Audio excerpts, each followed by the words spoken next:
Hello friends, it's Greg here again on the Blue Feather Ephemera channel. I have an eBay store by the same name where I sell vintage magazine print advertising. In the last video on the channel, we wrapped up the topic of the free shipping policy test, and the outcome of that was that I went back to a flat rate shipping for all items that I sell in the store.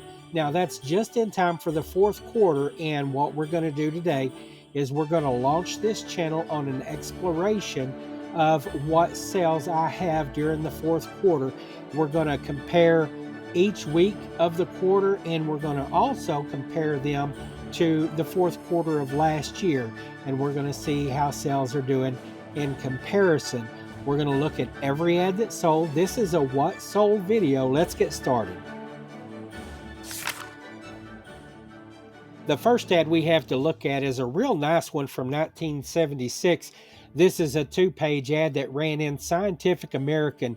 And Scientific American, there's some other computer magazines that I got a hold of from the mid-70s, and I'm selling a lot of these computer ads, and it's fun to see some of these because this one is a two-page ad. It goes into some detail about how this computer will come with uploaded language options in BASIC, APL, or both.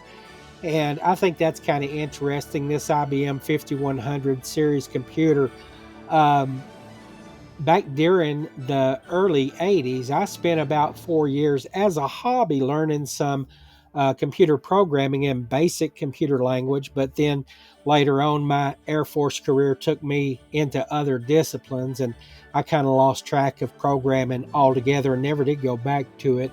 But this is fun to see. Now this is, like I said, a two-page ad, the left-hand page and the right-hand page, and I just take a snapshot of both pages together and include these photographs when I list them up for sale. This one sold for $18.77. Here's a neat page to show off right here. I've got just a couple of things to say about it. First of all, it's not an advertisement. It's that other magazine content that I talk about sometimes. And this is something that you might want to be on the lookout for, is other magazine content that people might seek. This is a cartoon by Eldon Dedini. This ran in Esquire magazine 1944. And this overworked operator, she just got kind of overwhelmed and she got tangled up in the cords there at her switchboard. And I'm old enough that I know a couple of people who worked as switchboard operators before automatic switching was prevalent. But this is kind of interesting right here. It's not a full page. It's roughly about 4 inches, 4.5 by not quite 7 inches. So this shipped in 5x7 packing materials, and I sold this for $9.77. 1944 was an election year, and Dutch Masters Cigars paid homage to that with this ad showing an official ballot box, and the text of the ad is kind of interesting too. This ran in 1944. Not certain what magazine. It was also Esquire magazine. And now let's zoom in on that just a little bit. It says, the American way, to gather with friends and strangers alike to talk politics and vote as you please. That is the American way. But whether your ticket wins or loses, Election Day calls for an extra fine smoke, a Dutch Masters cigar. That too is the American way, Dutch Masters. I sold this ad also for $9.77. And again, it shipped in 5x7 packing materials. I think these Abercrombie and Fitch ads are interesting.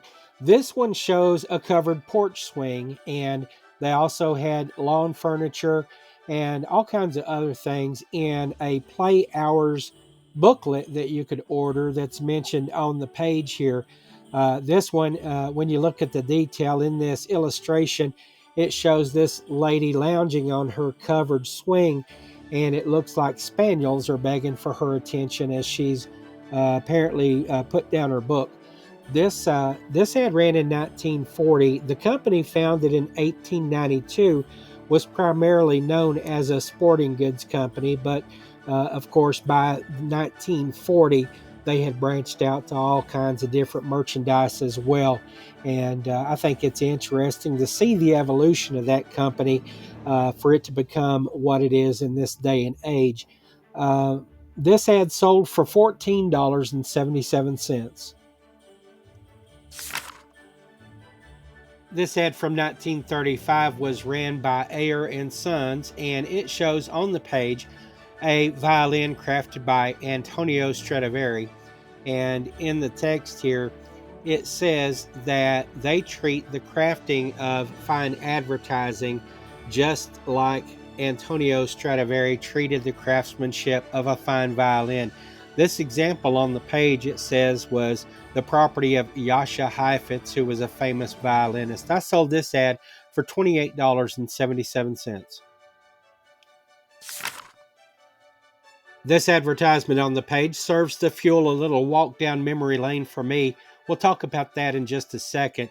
The advertiser is Lyman Boat Works of Sandusky, Ohio, and you see here a nice little, I guess you'd call that a runabout boat or a little recreation boat that you see on the page. It says it's a 15-footer. They also make a 13-footer.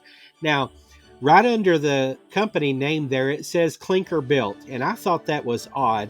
I didn't know what that meant, so I had to Google it.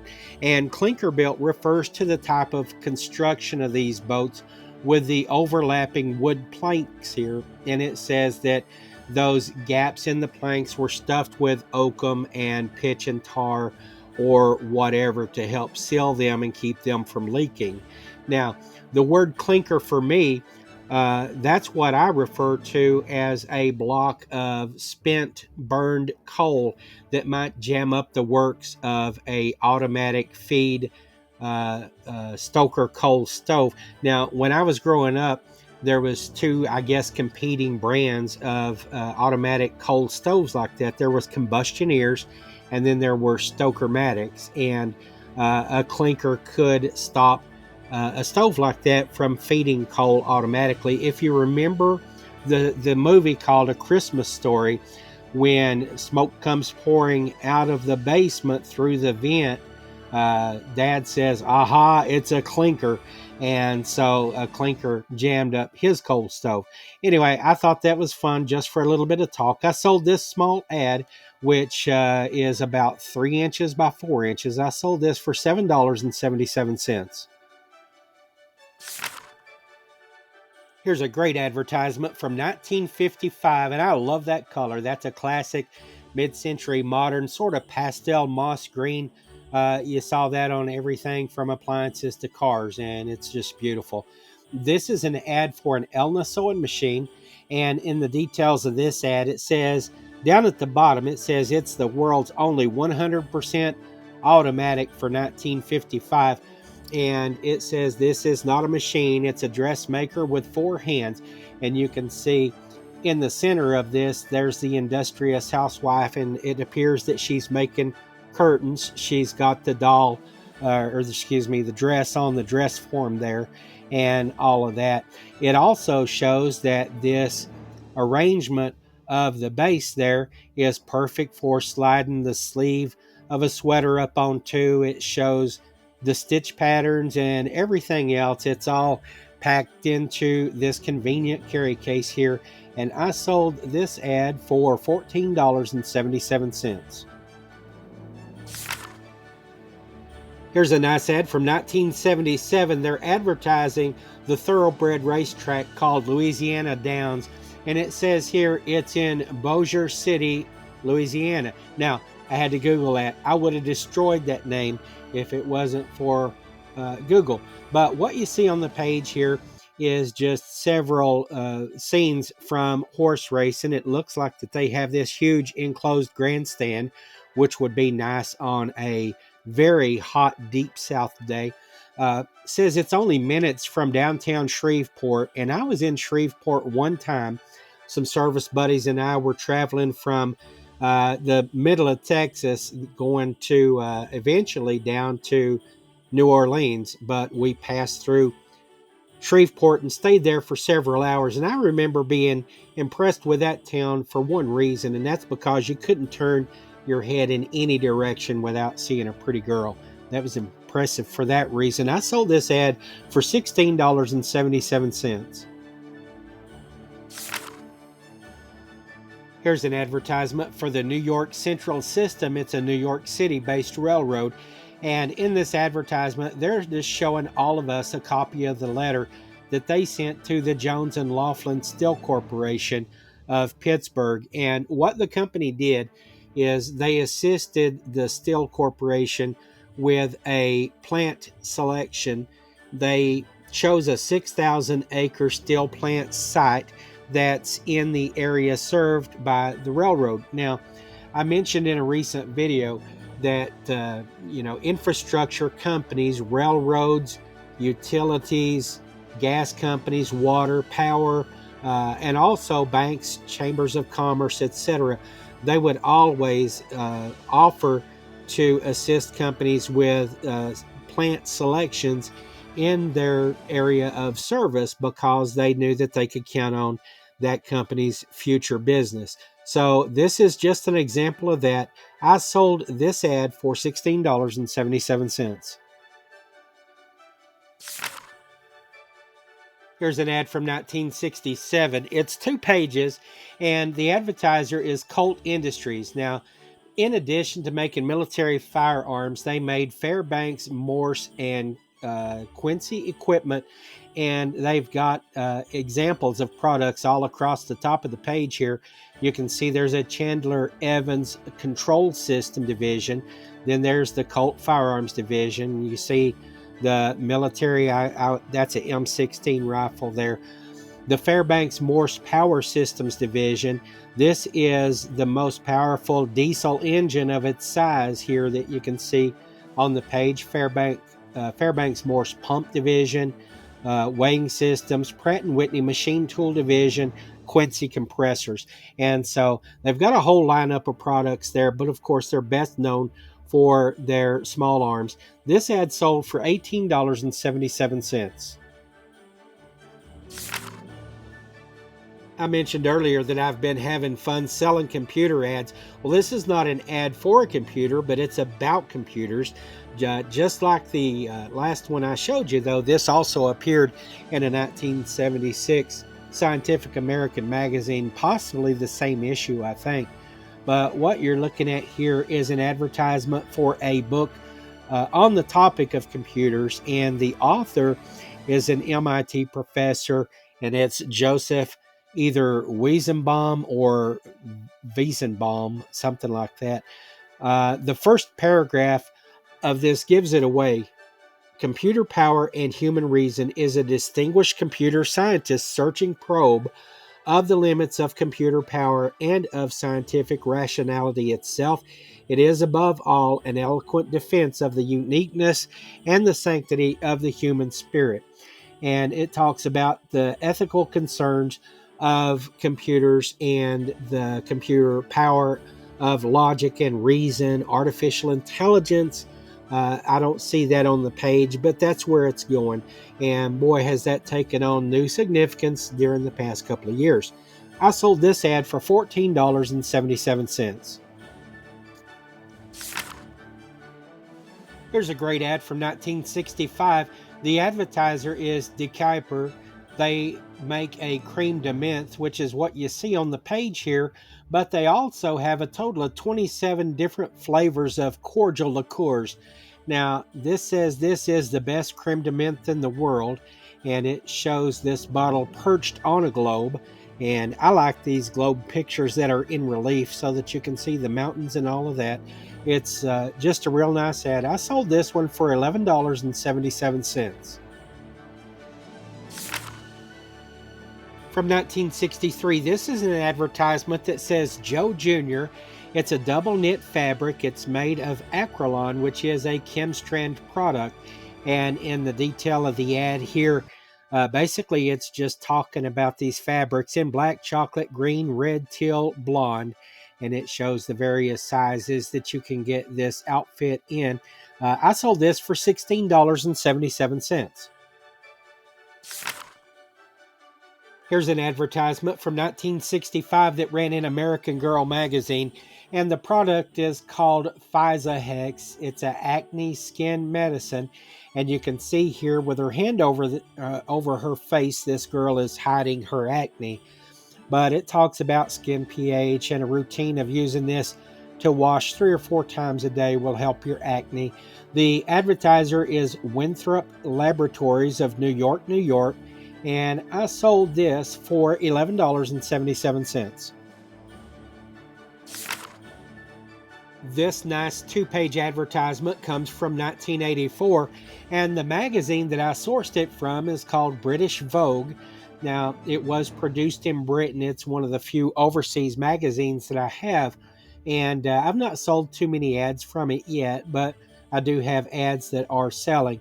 Now, what you see in the picture is an advertisement by the company called Yves Saint Laurent, and the cologne or perfume is called Paris, and I'm sure that they likely say Paris or something like that. But on these 2 pages, you see an image of the Eiffel Tower. And I remember in the 2010s that the Eiffel Tower was hugely popular in the decoration of rooms for girls and young ladies. It was all over the place at the time. And it's likely that this follows on the heels of that trend. And I sold this ad for $18.77. Here's a nice advertisement from 1979. They're advertising Canon cameras. They show here the A1, the F1, and the AE1, 35 millimeter cameras. And it says it's a gift idea for the photographer in your life. It says a symbol is a promise. It's talking about the quality of Canon optical and camera products. And it's just a pretty ad. You can see here on the page, there's a little bit of scuff and wear, and I did mention that in the item description. This was a back page cover, and because of that little bit of condition issue, I knocked a couple of dollars off the price. I sold it for $14.77. Here's a nice ad from 1956 that ran in Motor Magazine. And what they're showing is a product called, hey, I sold something. I always love that. Crushproof tubing. Neoprene is the material it's made of. And the company, the Crushproof Tubing Company, is based in Cleveland, Ohio. And they also have a Macomb, Ohio location. And it talks about this tubing being used to vent deadly monoxide fumes from your garage. I sold this ad for $11.77. Well, I have disappointing news. That sales notification that you heard in the last segment, while I'm working on this video on my laptop, I actually have the phone logged in to my other eBay store account. That's the first store I had where I told you in the past I told you I've got my start on eBay selling vintage ceramics and glass. And so it was something from that store that sold. I won't be showing it on the channel, but I've got plenty of great ads to show you anyway. What we're looking at on the screen right now is the Keep America Beautiful campaign. In this listing title, though, you'll see I don't even mention that, because what I chose to experiment with in this title is the actual location where this picture is set. It says South Coast Botanic Gardens in Palos Verdes Peninsula, California. And again, I have no idea if I pronounced that correctly either. But when you zoom in on the ad, you see this Indian on his horse, the Pinto, I guess you'd call it. And this fella, on the close-up of his face, I've talked about this guy several times, and I even did a little bit of a cameo piece on him. He was an actor named Iron Eyes Cody, and he, well, I won't go into it again. I will link that story, the video that tells it, at the top of the page.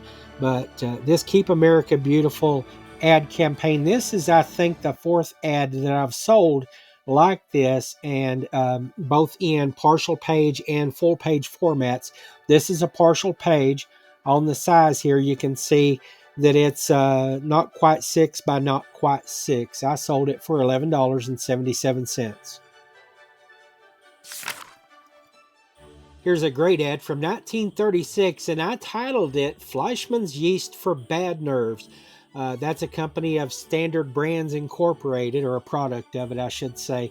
But in the detail here, Mom is telling Junior, if you don't stop that whistling, I'll scream. And it says that she's a bundle of nerves because she's overtired, irritable, and she shouldn't ignore these signs of trouble. It talks about questionable science and medicine here. The reason she's so irritable and her nerves are on edge is because her blood is underfed. And there's just some fun explanation here about how Fleischmann's yeast purifies blood, and it allows nutrients to go to the nervous system so that it's fed correctly. Yeah, love that. But this ad is a fun one. I sold it for $14.77. Next, I'll show you a pair of ads. This one from 1942. In both ads, the advertiser is Container Corporation of America. And in this one, it says they are repaying nature's riches. And in the detail, it says that the company is providing Florida farmers whose pine trees are the South's newest crop with 1 million seedling pine trees. I sold this ad for $18.77. This is the second Container Corporation ad, and this one is going to the same buyer. And in the ad here, it's very similar. It's a 2-color ad. The other one had green. This is red. They ran 1 year apart. This is from 1941. The theme is just a little bit different. It says here, in one organization, pulp materials, paperboard mills, and package factories. And you can see here the pulpwood pine tree that was also mentioned in the last ad. It's showing the finished product here, which is the corrugated paperboard products that they produce. I sold this one for $18.77 also. This cool ad ran in a 1952 Life magazine, and on the page here, it's talking about tuna from California. It's the winter dinner, and they have a recipe on the page here. I guess that's a recipe card you can clip. This tender, fresh-caught tuna is canned in salad oil. It's tuna from California. And see, it doesn't have an actual brand on the page. It's just in a generic can, but it says this is an ad of the Tuna Research Foundation from Terminal Island, California. I sold this ad for $16.77. This is one of my favorite sales of the week. It shows a proud Marine dad, and he's got his daughter out for a stroll. This is artwork by Frank Beaven, and I know that I've seen Frank Beaven in New Yorker magazine before. This was a cartoon sourced by from Esquire magazine. Now, in the stroller, this is what's cute. The daughter has a doll, and remember, this is World War II years. She's got a doll with Japanese features in a stranglehold, and she's got her K-bar combat knife clenched in her teeth. I sold this cartoon for $11.77.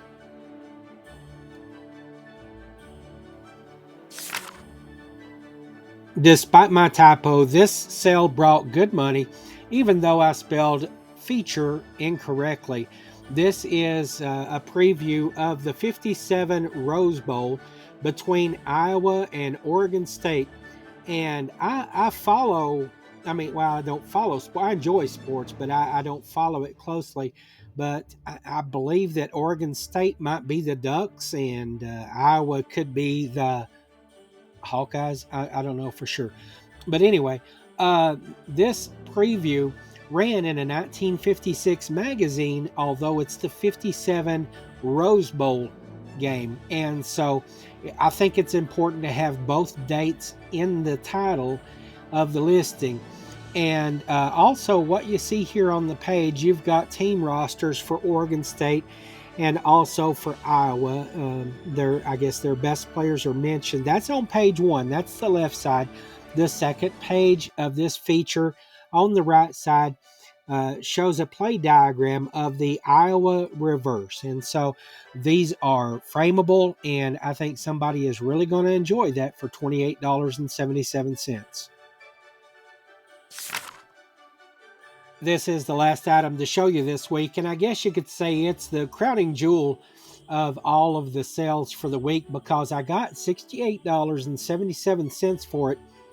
This came from Byte Magazine 1977. It's a 12-page directory of the first computer clubs and newsletters. And, you know, it may not be the first computer clubs in America, but it's the first directory compiled by this magazine. And on the first page of this, it tells how they exhaustively searched through their records to try to find and correlate this information.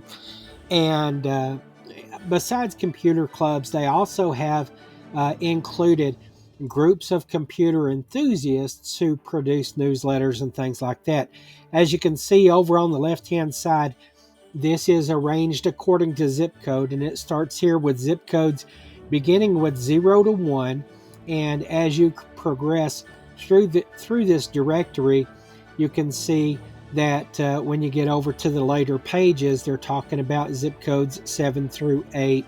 And lastly, here on the last page, zip codes should be here. Zip codes beginning with 9. I don't see it on the page, but you understand what I mean. And so there are some small advertisements in these pages, which, I kind of took a hit on, but at the same time, I kind of built the value of those smaller ads into the price of the overall directory. And I feel like $68.77 was a fair price for this. It took about a year to sell. I had other inquiries on it, but I kind of stood my ground, and I did sell this by extending an offer for 10% off. So it actually brought a little bit over $61. All right, friends, as I mentioned at the start of the video, I'm going to wrap up each one during this fourth quarter with a review of the numbers. And today, we're going to start by looking at the weekly sales totals. As you can see, I had a great sales week. I sold 25 items for a total $574.91, and my net was a little bit less than half of that at $250.61. Remember, I've got about $36 of shipping material cost in that, so the actual net is probably more like about $214. The major standout number here is the average sales price, $23. That's up, looks like 59% from the prior week, and that's due largely to about 3 exceptional items that you saw in this video. The first way each week that we're going to throw some analysis at these numbers is, first of all, we're going to look at the subject week in comparison with the preceding week. Now, in this first look, you have to bear in mind that during the week of September the 24th to the 30th, I still had in place that free shipping policy in my store. However, I made the change to $5.77 flat rate shipping, and what happened? The sales volume more than doubled, and the sales revenue more than tripled. And, that's counterintuitive. However, it happened. And I've not done an analysis of the traffic comparing those 2 weeks, and I don't intend to really, but I do have to wonder if the change in the store policy kind of like refreshed all of the listings in terms of the algorithm treatment. I don't know if that's the case, but it is interesting. You can see here that in the preceding week, the gross revenue was only $159 with $68 net. Now remember, there would have been roughly $16 of packing materials there, so the net revenue would have only been actually around $50. The quantity sold was less than half at 11, and the average sales price per item was all the way down at $14.46. For our last look at numbers in this video, what I did is I dropped in last year's numbers for the first week of the fourth quarter below the current subject week that we're looking at. And you can see 1 year ago, I had gross sales of $194 and a net of only $49.47 on 12 sales with an average sales price of $16.18. Now remember, last year I was charging flat rate shipping, but it was $1 less. It was $4.77.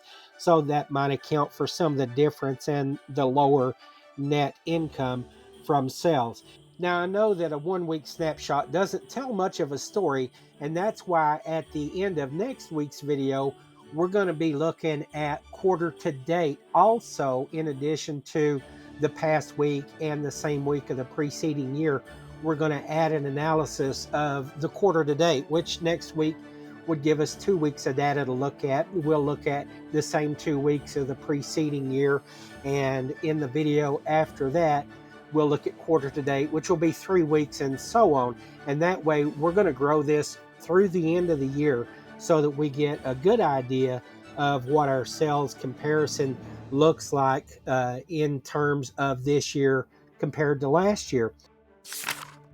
While we focus on the fourth quarter as sellers, it's typically the season of the best sales. It is the holiday season, and it's the season of giving. I changed up the music in the video to make it a little more festive, and I also added different transitions. I hope you enjoyed the video.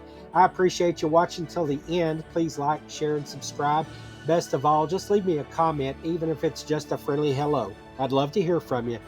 Bye for now.